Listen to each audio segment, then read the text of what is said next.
Hello বন্ধুরা, আমি সুস্মিতা নতুন আরও একটা ভিডিওতে সবাইকে স্বাগত জানাই। আরও নতুন একটা দিন তোমাদের সাথে শুরু করলাম। তো সকাল থেকে ভিডিওটা শুরু করেছি রান্নাঘর থেকে মানে সকালবেলা আজকে বানিয়ে নিচ্ছি হচ্ছে একটু দুধ চা। তো সকাল সকাল এখানে চা বানিয়ে নিচ্ছি, আর গতকাল একটু রাতে পরোটা বানিয়েছিলাম। তো হয়তো এই ভেবেই বানিয়েছিলাম যে পরোটাটা দুটো কি একটা থাকলে পরের দিন সকালবেলা চা দিয়ে খাবো। তো সকালবেলা এই লুচি বা পরোটা দিয়ে, বাসি লুচি বা পরোটা দিয়ে চা খেতে আমাদের ভীষণই ভালো লাগে। আগে যখন বাড়িতে লুচি হতো বা কিছু হতো তখন বলতাম যে রেখে দাও, রাতে সকালবেলা চা দিয়ে খাবো। সরু চাকলি, পরোটা, লুচি, পায়েস এগুলো কিন্তু বেশ বাসিই ভালো লাগে। তো এখানে বেশ অনেক দিন পরেই বলতে পারো যে একটুখানি শান্তি করে বসে আমি আর কি সকালবেলা চা আর পরোটা খাচ্ছি, কারণ আজকে সেরকম সকালবেলা খুব একটা তাড়াহুড়োও নেই, আর কাজের মানে ব্রেকফাস্ট করতে হবে তারও কোনো জ্বালা নেই। তো কালকে রাত থেকে আমি ভেবে রেখেছিলাম যে এই যে আমার আলমারিটার এই থাকটাকে না আমি গোছাবো মানে প্রচণ্ড ধুলো পড়ে, আর ছোটো মানে এত ছোটো মাকড়সা যেগুলো চোখে দেখাই যায় না। আর এগুলো না মোটামুটি মাসে একবার বা 15 দিনে একবার পরিষ্কার না করলেও চলে না। ওই যে ওপরের থাকটা দেখছেন আমার মাথার ওপরে, ওটা আমি পরিষ্কার করেই নিয়েছি। তার কারণ হচ্ছে ওটার কোনো ভিডিও এই কারণেই করিনি, ওটা একটু উঁচু মানে চেয়ার ছাড়া ওটাকে নাগাল পাওয়া যায় না। তো সেই কারণের জন্য ওটা প্রথমে করে নিয়েছি, আর একদম উপর থেকেই শুরু করেছি যাতে ওপরের কিছু ধুলো যদি পড়ে থাকে তাহলে নিচের থাকগুলোতে পড়লে তো আমি নিচেরগুলোকেও ওখানে পরিষ্কার করে নেবো। আর এখানে না প্রত্যেকটা এই যে আলমারিগুলো রয়েছে সেখানে না একটু করে লক্ষণগণ্ডি রেখা দেওয়া রয়েছে। শুধু যেটা গোছাচ্ছি সেটাতেই কোনো লক্ষণগণ্ডি দেওয়া নেই।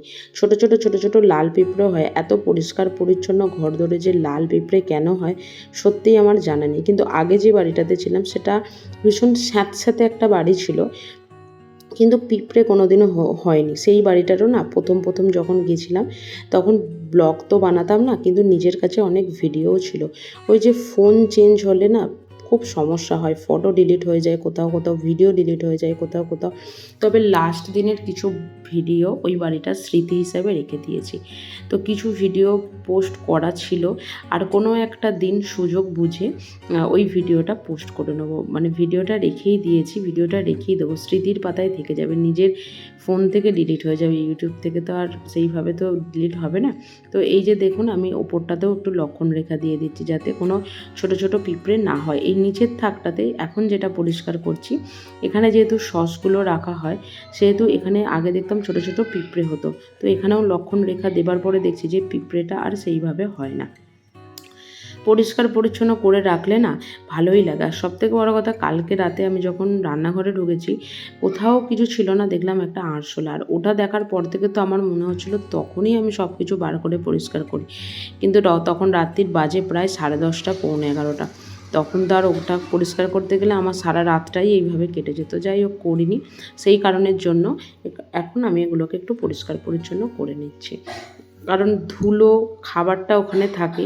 আর সবথেকে বড় জিনিস হচ্ছে মশলার জিনিসগুলো যেগুলো থাকে হয়তো ঢাকাই থাকে, কিন্তু তবুও মনে হয় যে ঢাকা থাকলেও কী হবে, ঢাকা থাকলেও তো জিনিসগুলোকে আমরা ব্যবহার করছি। সবসময় তো মশলার ডিবেতে হাত দিয়ে হাত ধোয়া বা এইসবগুলো কিছু হয় না। এই নিচের থাকটা জানেন তো, এখানে সম্পূর্ণভাবে ওই সস, তারপরে বিরিয়ানির মশলা, গোলাপ জল, কেওড়া জল, এই সমস্ত কিছু এখানে রেখে দিই। আর এই থাকটা মেনলি আমি রাখি হচ্ছে যে কোনো জিনিস, হয়তো হলুদের প্যাকেট 2-3টে কেনা হয়েছে সেখানে এক্সট্রা যে দুটো এগুলো এখানে রাখা হয়। আর যখনই কখনো হয়তো দোকানে যাওয়া হয় বা কোথাও যাওয়া হয়, এখানটা একটু চোখ বুলিয়ে নিই যে কোনটা কত প্যাকেট আছে বা কিছু, তাহলে কি হয় কিনতে খুব সুবিধা হয়। আর যদি একই জায়গায় সব কিছু রেখে দেওয়া যায় না তাহলে কিন্তু খুব অসুবিধা হয়। এই যে ঝুড়িগুলো দেখছেন, একটা ঝুড়ির মধ্যে আমি মশলাগুলো রেখে দিয়েছি, আর এই নিচের থাকটাতে রয়েছে আমার কিছু বাসন। এখানে রয়েছে ইনভার্টারের ওই জলটা, আর কিছুদিন আগে মুগ ডালটা ছিল আমার 4 মাস আগেকার, তো সেটাকে রোদে দিয়েছিলাম, কিন্তু একটা গুমো গন্ধ ছিল। হয় না গা ফিলতিতে এদিক ওদিক রেখে দিলে যেটা হয়, আর পুরোপুরিভাবে ডালটা না পড়ে গেছিলো। আর এই যে স্লাইড যে দরজাটা দেখছেন, ওর যে ঘাঁচটা রয়েছে না, ওর মধ্যে না মুগের ডালগুলো পড়ে গেছে। কিন্তু অনেক চেষ্টা করেছি, অনেকটাই ক্লিয়ার হয়েছে, কিন্তু মাঝেরগুলোকে কোনোভাবেই কোনো কিছু ক্লিয়ার করতে পারিনি। বাপরে প্রচণ্ড ধুলো বেরোলো, এত ধুলো বেরোলো যা বলার নয়। আর এই সমস্ত কাজগুলো জানেন তো ধীরে সুস্থে না হলে না হয় না, ওই তাড়াহুড়োর দিনে একদমই এই কাজগুলো হয় না। তো আলমারিটা আমার পুরোপুরিভাবেই পরিষ্কার হয়ে গেছে, আজ আর মোটামুটি বলবো না, পুরোপুরি পরিষ্কার হয়ে গেছে। এবার আমি ঘর দুয়ারগুলোকে একটু ঝাঁট দিয়ে নিচ্ছি। এখন ঘড়ির কাঁটায় বাজে প্রায় হচ্ছে ওই 10টা মতন। আজকে বড়মশাইয়ের ছিল হচ্ছে নাইট ডিউটি এবং উনি সকালবেলা এসেছেন, দিনটা হচ্ছে শনিবার। তো আমি যাই হোক এখানে ঘর দোর ঝাঁটফাট দিয়ে বাইরেটাও চলে এসেছি ঘর ঝাঁট দিতে। এই যে ধুলো যদি আমরা সারা জীবনই দেখেছি বাড়িতে বা হয়তো আমার শ্বশুর বাড়িতেও দেখছি যে ধুলো আমরা রাস্তার একটা সাইডে সরিয়ে দিই বা কোনো কিছু দিই, কিন্তু আমার সেই উপায় নেই। ধুলোকে ওইভাবে তুলে একটা ডাস্টবিনের মধ্যে রেখে দিতে হয়। যবে ওই ডাস্টবিনের নোংরা নিতে আসে সেদিন আমাকে ফেলে দিতে হয়। এদিক ওদিক ফেলার ওপরে ঘর হলে না এটাই একটা সমস্যা। নিজের বাড়ি হলে তো তবু ওপর থেকে ঝাঁট দিয়ে নিচটা ঝাঁট দিয়ে বের করে দিই, কিন্তু এটা অপরের বাড়ি আর কি, যার বাড়ি তিনিই আর কি বলেছেন। আর এখন তো ছাদে যাওয়ার কোনো প্রয়োজন হয় না, এদিকটা এত সুন্দর রোদ আসে না, শীতকালটা কিন্তু খুব ভালোভাবেই কাটলো জানেন তো। আগে কি হতো, আগে রোদ মানে শীতকালে ছাদে চলে যেতে হতো, কিন্তু এখন আর এবারে আর আমাকে ছাদে যেতে হয়নি রোদের জন্য। এখানে প্রায় বেলা মানে 1টা পর্যন্ত পুরোপুরিভাবে রোদ। আর এদিকে আমি একটু কমলা লেবুর খোসা আর এদিকে একটু জোয়ানকে রোদে দিয়েছি। যখন ওই আলমারিটা পরিষ্কার করতে গেলাম না, তখন দেখলাম জোয়ানটা আছে, দেখলাম ভালোই আছে, খারাপ হয়নি, সেই কারণের জন্য জোয়ানটাও আমি এখানে রোদে দিয়ে দিয়েছি। আর কমলা লেবুর খোসাগুলো কি করব সেটাও আপনাদেরকে পরে জানাবো, ওটা আগে পুরোপুরিভাবে শুকিয়ে যাক। অনেকেই হয়তো জানো, আমি জানতাম না, আমার বাড়ির সামনে এক কাকিমা আমাকে বলেছিল, তাও আজ থেকে প্রায় 10 বছর আগে। তা আমি ওর এই ট্রিক্সটা ফলো করেছিলাম, আমার কিন্তু খুব কাজেও এসেছিল। আগের দিন রাতে কিছু মুদিখানার দোকান করা হয়েছিল, সেগুলো ছিল। তো সকালবেলা ঘুম থেকে উঠে এখন ওগুলোকে ঢেলে নিচ্ছি যে যার জায়গায়। মুড়ির কৌটোতে মুড়ি, চিড়ের কৌটোতে চিড়ে, যেগুলো একদমই বলতে পারো পুরোপুরিভাবে শেষই হয়ে গেছিলো, কারণ আনা আর হয়নি, মানে মাসের শেষ তো, মাস পড়লেই আনা হবে এরকম আর কি একটা ব্যাপারের জন্যই আনেইনি, ইচ্ছা করেই আনেনি।